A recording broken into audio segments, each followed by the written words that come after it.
ఓ పక్క అంతర్గత కొమ్ములాటతో కుదేలవుతున్న పాక్ మాత్రం భారత్పై నోరు పారేసుకుంటూనే ఉంది. ప్రజలకు సేవ చేయడం, వారి అభివృద్ధికి పాటుపడని పాక్ పాలకులు భారత్పై విమర్శలు మాత్రం ఆపడం లేదు. ఓవైపు తాలిబాన్లు, మరోవైపు బెలూచ్ రెబల్స్ పాకిస్తాన్ ఆర్మీకి సవాళ్లు విసురుతున్నారు. వారిని ఏమీ చేయడం చేతగాక భారత్ గురించి మాట్లాడి ప్రజల్లో చులకన కాకుండా ఉండే ప్రయత్నాలు చేస్తున్నారు. తాజాగా Pakistan army chief general Asim Munir భారతదేశం, భారత సైన్యం ఇక్కడి హిందువులపై నోరు పారేసుకున్నారు. భారతదేశం బలాన్ని ప్రస్తావిస్తూ 13 లక్షల మంది భారత సైన్యం తమ బలంతో పాకిస్తాన్ ఆర్మీని భయపెట్టలేకపోయింది. అలాంటిది పిడికెడు ఉగ్రవాదులు పాకిస్తాన్ ఆర్మీని ఓడించగలరా అని భారత సైన్యంపై అనుచిత వ్యాఖ్యలు చేసి 13 లక్షల మంది సైన్యం ఉన్నా భారత్ పాకిస్తాన్ను ఏమీ చేయలేదన్నట్టు మాట్లాడారు. ఓ పక్క ఆర్థిక సంక్షోభం, మరో పక్క ఉగ్రవాదం, ఇంకో పక్క వేర్పాటువాదంతో ఇబ్బందులు పడుతున్నా సరే భారత్ను మాత్రం టార్గెట్ చేయడం పాక్ ఆపడం లేదు. భారత్ ఆర్మీ బలంపై విమర్శలే కాదు, కాశ్మీర్ లక్ష్యంగా కూడా విషం చిమ్మాడు. హిందువులపై అనుచిత వ్యాఖ్యలు చేసి పాకిస్తానీల్లో జాతీయవాదాన్ని రెచ్చగొట్టే ప్రయత్నాలు చేశాడు. బలూచిస్తాన్ను తమ నుంచి ఎవరూ వేరు చేయలేరని మోడీ సర్కార్ను టార్గెట్ చేశాడు.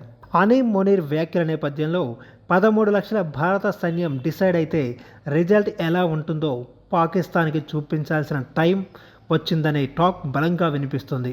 ఓవర్సీస్ పాకిస్తానీస్ కన్వెన్షన్లో పాల్గొన్న పాక్ ఆర్మీ చీఫ్ చేసిన వ్యాఖ్యలు భారత్ను రెచ్చగొట్టేలానే కనిపిస్తున్నాయి.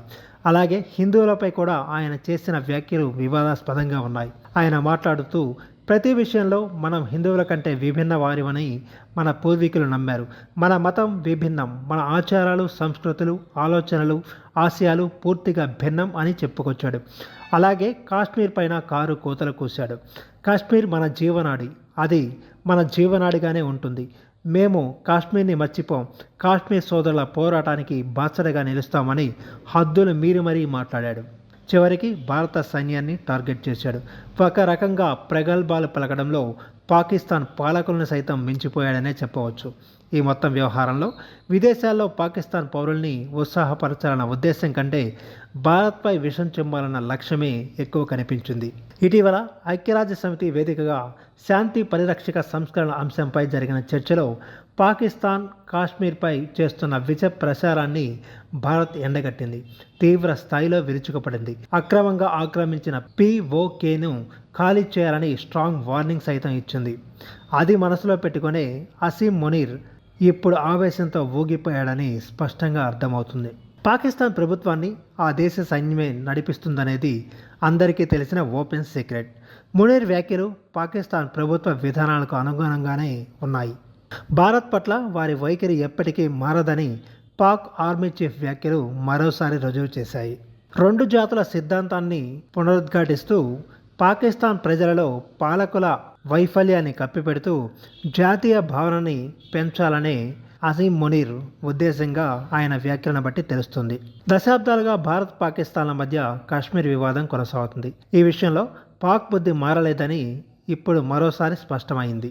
పాక్ నేతలు, ఆర్మీ ఇలాంటి వ్యాఖ్యలు చేయకుండా ఉండాలంటే భారత్ కాస్త గట్టిగానే రియాక్ట్ అవ్వాలి. పాకిస్తాన్ దారికి రావాలంటే పాక్ ఆక్రమిత కాశ్మీర్ను భారత్లో విలీనం చేస్తే సరిపోతుంది.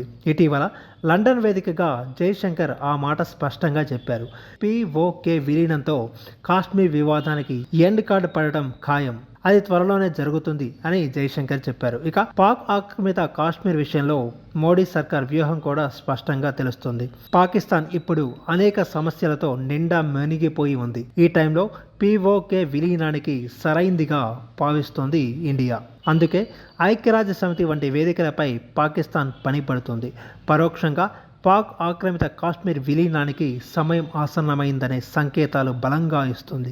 ఇప్పటికే కార్గిల్ ఎయిర్ స్ట్రిప్లో యుద్ధ విమానాల్ని మోహరించింది. మరోపక్క చైనాతో ఉద్రిక్తతలు కూడా తగ్గడంతో అక్కడి సైన్యాన్ని కూడా పాక్ బోర్డర్లోనే మోహరిస్తున్నారు. సింపుల్గా చెప్పాలంటే ఏ క్షణంలో అయినా యాక్షన్లోకి దిగిపోయేలా చకచక ఏర్పాట్లు జరుగుతున్నాయి. కాబట్టి త్వరలోనే పాక్ ఆక్రమిత కాశ్మీర్ విలీనం విషయంలో ఏదైనా సంచలనం జరిగే అవకాశం కూడా స్పష్టంగానే కనిపిస్తూ ఉంది. ఇలాంటి సమయంలో 13 లక్షల మంది ఉన్న భారత సైన్యం తమనేమీ చేయలేదు వంటి వ్యాఖ్యలు చేస్తే ఫలితం పాక్ పాలకుల ఊహకందని రేంజ్లో ఉండడం ఖాయం.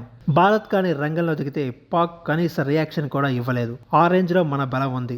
ప్రపంచంలో 4వ అత్యంత బలమైన సైనిక శక్తి మన సొంతం. ఈ విషయంలో పాకిస్తాన్ 12వ స్థానంలో ఉంది. మన దేశం 5 మిలియన్లకు పైగా సైనిక శక్తిని కలిగి ఉంది. పాకిస్తాన్ 1 మిలియన్ మందినే కలిగి ఉంది. భారత్ యాక్టివ్ మిలిటరీ స్ట్రెంత్ 1.4 మిలియన్లు. పాకిస్తాన్ బలం కేవలం 6,50,000 మాత్రమే. మన దేశానికి రిజర్వ్ ఆర్మీ, పారామిలిటరీ దళాల బలం అధికం. భారతదేశం రక్షణ ఏర్పాట్ల కోసం $5.94 ట్రిలియన్ నిధులు కేటాయించింది. పాకిస్తాన్ రక్షణ బడ్జెట్ కేవలం $6.34 బిలియన్ మాత్రమే. భారత సైనిక బడ్జెట్ పాకిస్తాన్ కంటే 10 రెట్లు ఎక్కువగా ఉంది. భారతదేశం అధునాతన ఆయుధాలు, సైనిక సాంకేతికత, భద్రత, మౌలిక సదుపాయాలపై భారీగా పెట్టుబడి పెడుతుంది. ఇక మన దేశం మొత్తం 2,296 విమానాలను కలిగి ఉంది. ప్రపంచ స్థాయిలో వైమానిక శక్తిలో 4వ స్థానంలో ఉంది. పాకిస్తాన్ 1,434 విమానాలను మాత్రమే కలిగి ఉంది. భారత వైమానిక దళంలో 606 ఫైటర్ విమానాలు, 31 స్క్వాడ్రన్లు ఉన్నాయి. ఇందులో Su-30MKI, రాఫెల్, తేజస్ వంటి ఆధునిక విమానాలు ఉన్నాయి. పాకిస్తాన్ కేవలం 387 ఫైటర్ విమానాలను మాత్రమే కలిగి ఉంది. వీటిలో ఎక్కువ భాగం పాత అమెరికన్, చైనీస్ సాంకేతికతతో ఉన్నాయి. మన దేశం 4,614 ట్యాంకులను కలిగి ఉంది. పాకిస్తాన్ 3,742 ట్యాంకులను మాత్రమే కలిగి ఉంది. మన దేశం దాదాపు 1.51 లక్షల బుల్లెట్ ప్రూఫ్ వాహనాలు కలిగి ఉంది. పాకిస్తాన్ సుమారు 50,000 వాహనాలను మాత్రమే కలిగి ఉంది. పాకిస్తాన్ కొన్ని ఆటోమేటిక్ తుపాకులను కలిగి ఉంది. మన దేశం ఆధునిక ట్యాంకులు, మెరుగైన సైనిక వాహనాలను కలిగి ఉంది. మన దేశం మొత్తం 294 నౌకాదళ ప్లాట్ఫామ్లను కలిగి ఉంది. పాకిస్తాన్ 114 మాత్రమే కలిగి ఉంది. మన దేశం INS విక్రమ్, INS విక్రమాదిత్య అనే 2 విమాన నౌకలను కూడా కలిగి ఉంది. పాకిస్తాన్ వద్ద ఒక్క విమాన నౌక కూడా లేదు. ఇలా ఏ విభాగంలో చూసుకున్నా సరే పాకిస్తాన్ కంటే మన దేశం మెరుగైన స్థితిలో ఉంది. ఇదంతా తెలిసినా మునీర్ విర్రవీగుతున్నాడు. తల బలంతో భారత్ యాక్షన్లో దిగితే పాక్ ఏమాత్రం రియాక్ట్ అయ్యే సమయమే ఉండదు. భారత్ గేమ్ మొదలు పెడితే పాక్ గేమ్ ఓవర్ కావడం ఖాయం.